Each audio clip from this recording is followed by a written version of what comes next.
Sure, I really appreciate that great introduction. And good morning, everybody. It's really great to be here. It's after hearing, Kelly and Lieutenant Governor and General Lindell, I want to move to Colorado. I don't know about you guys. It's like, what the heck am I doing in Virginia, right? So anyway, it's really great to be here. Colorado is an amazing place for aerospace, particularly since we don't have a NASA center here. Lots of defense capability here, but don't have a NASA center. And all the states without a NASA center is by far the most, successful in aerospace that I've seen. So it's really amazing. You don't have to worry about me going off script because I don't have a script. So here we go. It is a really exciting time to be in this business. I've been in this business 32 years and seen it evolve and transform. And we were a little worried 15 or so years ago where aerospace was headed. In fact, I go to universities, and some of the universities would tell me they were thinking about doing away with their aerospace departments, which just kind of blew me away. Now I visit universities, and their enrollment is growing, they're expanding. Universities are adding undergraduate aerospace degree programs. It's totally turned around in the last 15 or 20 years. And Kelly and the Lieutenant Governor in general made my case for me about how this is an incredibly exciting time to be in this business, both on the aeronautics side and the space side. And I really they nailed it. It really is a great time to be in this business. It's really exciting time to be at NASA also. We have a real opportunity here. We have great support from the administration and what we're trying to do, and I'll talk about that as I go through the mission directorates and the programs, and we have great support from Congress also, and generally great public support. So it's really a time of opportunity for NASA also. So before I launch into everything we're doing in space, which it'd take me hours and hours to cover that, I'd like to talk about the first A in NASA, which is aeronautics. And it is a really exciting time also in aeronautics. It's a time where innovation and technology is driving transformation. There's no doubt about it. I used to run, like Art said, I used to run NASA Langley Research Center. Half of what we do was aeronautics research. Actually, Langley was established in 1917 as the first field laboratory for the National Advisory Committee on Aeronautics. So they celebrated their 100th anniversary last year. I got to participate in some of that and be on a panel of former center directors. It was really exciting. But got a steep, deep history in aeronautics, and there have been times where there have been innovation and technology that have driven transformation in the aircraft industry, and we are at one right now. I can tell you that for sure, and I'll tell you why in a second. So first, we are advancing technologies and capabilities in transport aircraft. Everything from new planforms like blended wing bodies and strut brace wing aircraft, to new technologies for engines, improve aerodynamics, et cetera. So trying to reduce fuel burn, trying to reduce emissions, trying to reduce noise. For transport aircraft that we fly on, like the 737 that I flew out here on, right? I remember we did a lot of composites research, carbon fiber-based composites research in the 90s. And we got to the end of that program. We actually developed a full-scale composite wing and tested it to failure. And we got to the end of that and kind of, where was composites going with aircraft? Not really sure. And then Boeing came out with the 787.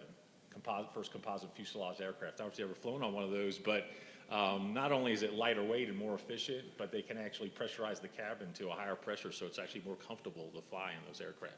So, but it took that research in the 90s and the maturation through the early 2000s to get Boeing to the point where, from a business standpoint, a risk standpoint, they were willing to develop the first aircraft with a non-metallic fuselage. So that's just an example of kind of what we've done in the success of the research and how we transition it to industry.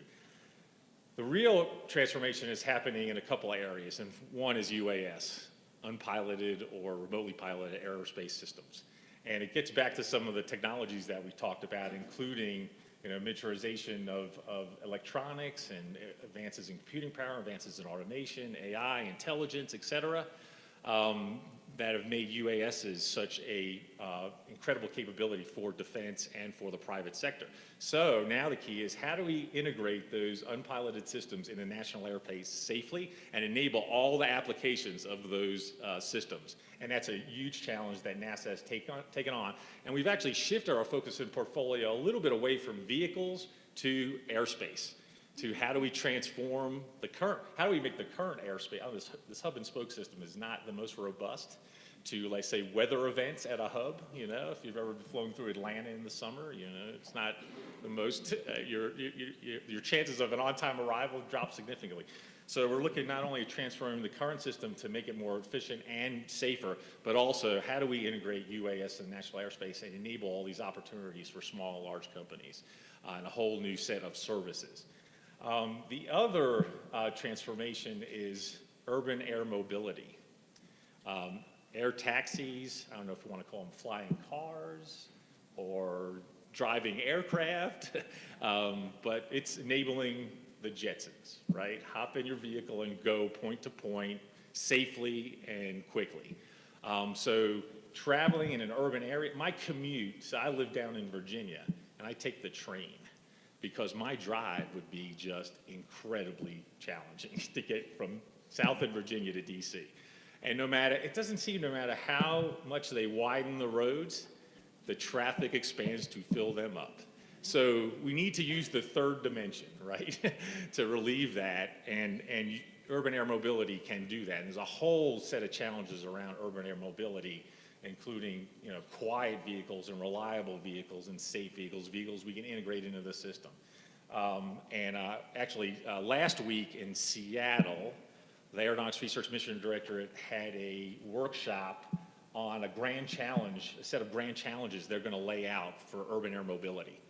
You know, there were not only the aerospace companies there and the Ubers, you know, Uber Elevate, Uber is really big in this area. There are also state governments, regional governments, other authorities, economic development, and city planners. How do they, you know, build a city, evolve a city, and take advantage of, you know, what could be a really transformational capability? I can talk about a lot of the technologies, like other technologies like electrical propulsion and taking advantage of autonomous systems, which will be enabling for all that. So we are at hopefully an inflection point and in the middle of a transformation in aeronautics and aircraft that's really exciting that you all have contributed to, and I'm confident will continue to contribute to. So on the space side, we've got three space presidential directives, SPD 1, 2, and 3. I'll start with 3 first. So 3 is around space traffic management. And we really need to look at our policies for managing space traffic, given that it's getting more congested and more contested. And we need to do that, particularly given these large constellations of satellites that are going to be deployed by several companies to provide global broadband services, and what that means to space traffic and what it means to orbital debris and orbital debris mitigation. Right? I don't know if you're familiar with the Kessler syndrome, where debris is created, which creates more debris, and before you know it, everybody is gone. Everybody is out of business, right? Out of commission. So we definitely want to avoid the Kessler syndrome. So that's NASA, Department of Commerce is leading that right now. And although there are competing proposals on the Hill between the FAA and the Department of Commerce, so we're going to have to sort that out. But NASA will provide analysis to inform the update to the orbital debris mitigation policy through our capability at the Johnson Space Center. We'll also collaborate with other government agencies on technologies, right, for space traffic management and for orbital debris mitigation. So that's 3. Space Policy Directive 2 is around putting a regulatory framework in place that enables new and emerging space capabilities, as well as eliminating some of the regulatory burden particularly on commercial space companies in the private sector. So an example is Orbital ATK, now Northrop Grumman, has this capability they're developing called Mission Extension Vehicle. It's a vehicle that's going to go up into geostationary orbit and actually dock with a geocommunication satellite to extend its life. So it'll be able to, if the systems are all working fine and it's just running out of fuel, this module will extend its life to do station keeping and orbit adjustment. Well, because that spacecraft had sensors on it, is going to dock with a commercial communications satellite, and has to launch, they had to go to 3 different government agencies to get approval to launch that thing. They go to FAA for commercial launch license, had to go to the Department of Commerce for remote sensing license, and they go to FCC to be able to operate in GEO on a commercial comm satellite. Something tells me that's not the most effective way, to enable that kind of new capability. And by the way, no government agency has the authority to regulate what they're doing in space because they're a commercial operation in space. So that's just, we're relying on that, them doing the right thing without any authority to make sure they don't do something that they shouldn't be doing. So that's just an example of an area where we need a framework and new policy to enable new capabilities like, in-space satellite life extension. So just an example. So Space Policy Directive 1 is the one that's most relevant to NASA, and there's three, key elements of Space Policy Directive 1. The first is, going back to the moon, or as I like to say, going forward to the moon, but people make fun of me when I say that, but going back to the moon and with robots and people. That's number one. Number two is do that in a sustainable way. So this is not a repeat of Apollo, go, collect some rocks, do a little exploration, and we're done. We need to do it in a way that creates a sustainable presence around and on the moon. And then the third piece is, which is the ultimate goal, is still human exploration of Mars and pushing human presence out into the solar system. Those are the three key pieces of SPD1. And so we have I'm going to start kind of in low Earth orbit and work my way out. So we have the International Space Station. It's an amazing capability. It's probably the most complex machine ever designed by man, and definitely the most large international collaborative project ever. Last year, we did the most research and technology development we ever done on Space Station through our partner, CASIS, and through direct sponsorships from NASA. 50% of the research and technology time goes to CASIS, and they work with private entities to make use of that time. Had a little bit of a setback with Soyuz. We will recover from that. We already kind of know what the proximate cause of the failure was, and it looks like we're going to launch, we're going to actually move up the next crewed launch with the Russians to December 3rd. I'm actually going to get to go to Kazakhstan for that launch. I'm pretty excited about that. I will wear all my clothes that I use when I go skiing out here when I go there, but I'm pretty excited. I've never been to a Soyuz launch. So that'll be our return to flight. So Space Station will continue to be a key, but we're looking at how we transition the capabilities that we are going to need and also that commercial entities are going to need to develop manufacturing, R&D, and tourism and other commercially viable activities in low Earth orbit through commercial stations moving forward. So we have a new program that's going to be looking at how do we move from a government-built, government-operated station to commercially operated capabilities where NASA is maybe buys 20 or 30% of the time on that station, and then other government agencies and private sector entities buy the rest of the time on that commercially operated station. The goal is to get there in the mid-2020s and either move the station to private operations or another capability. I don't know if that's a realistic time frame to get there, but that's a target, and we're going to move to figure out how we support industry in getting there. In the meantime, we have our commercial cargo providers to station. They have been Orbital ATK, Northrop Grumman, and SpaceX.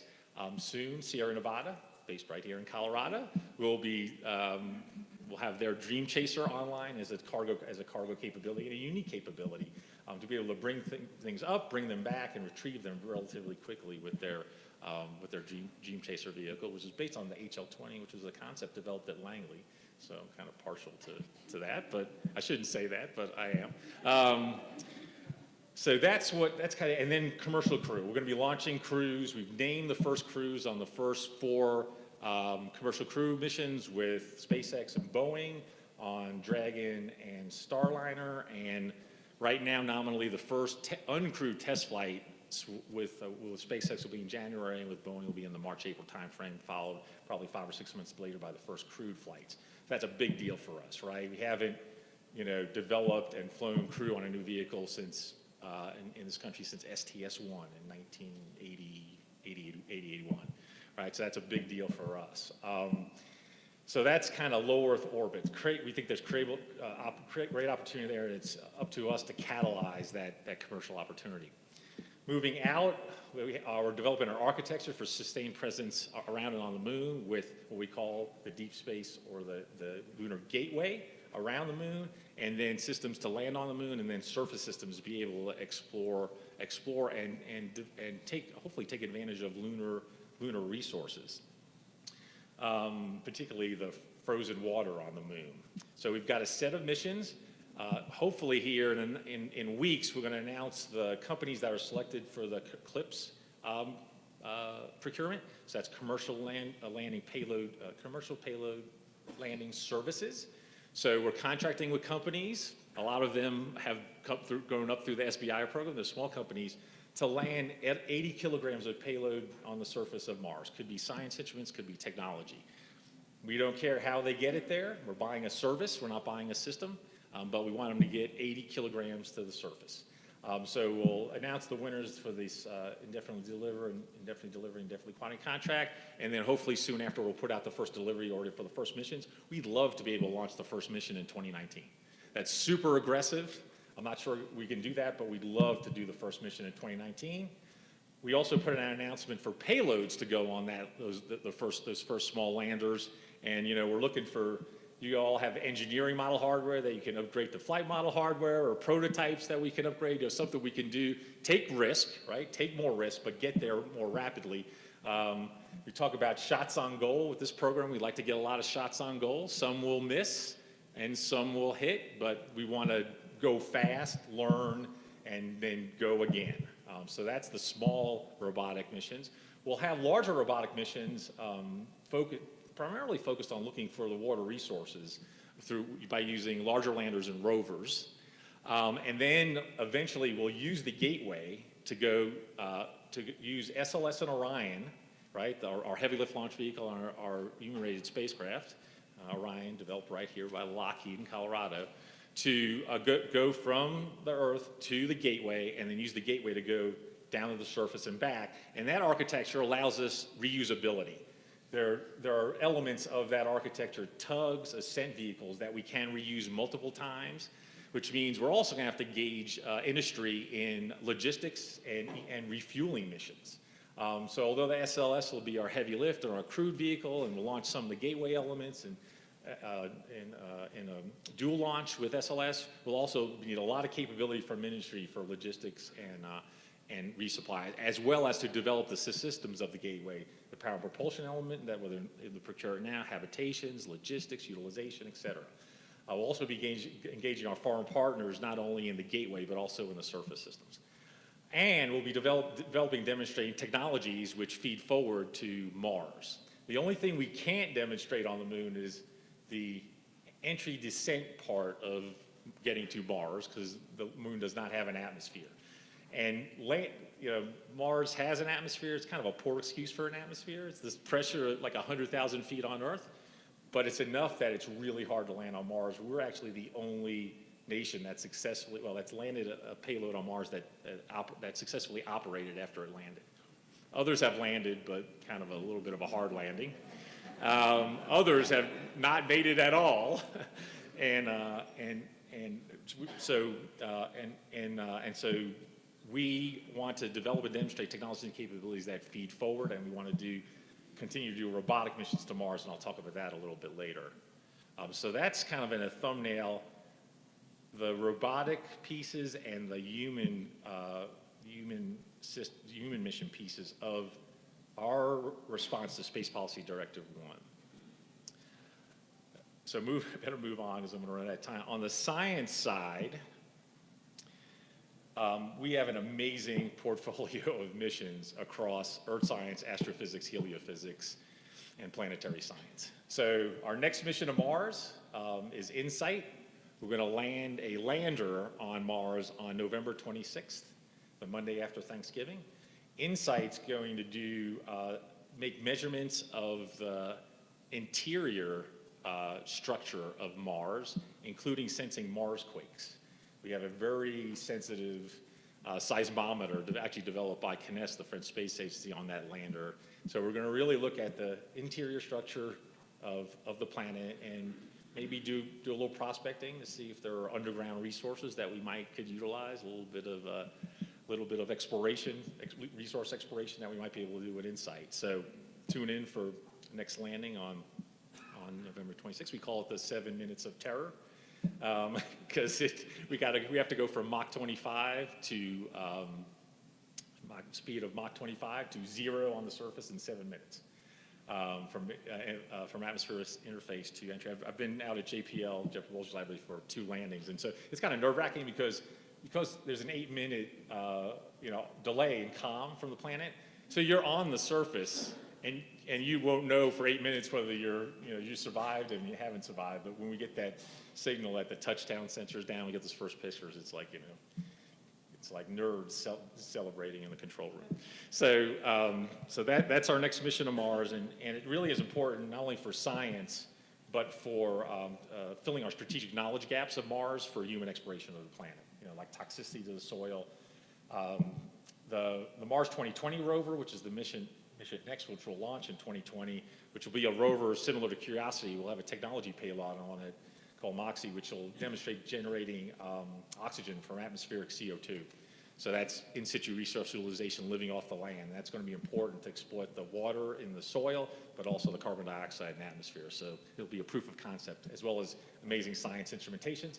The 2020 mission is also going to cache samples that a 2026 mission is going to retrieve, put in a vehicle to get them off the surface to a return vehicle in orbit on Mars, bring them back to Earth in a capsule, and we can analyze those samples using our laboratory capabilities, which are much more extensive than anything we can put on a robot on the surface of Mars. So we're formulating Mars sample return mission right now, and that'll also be an international collaboration.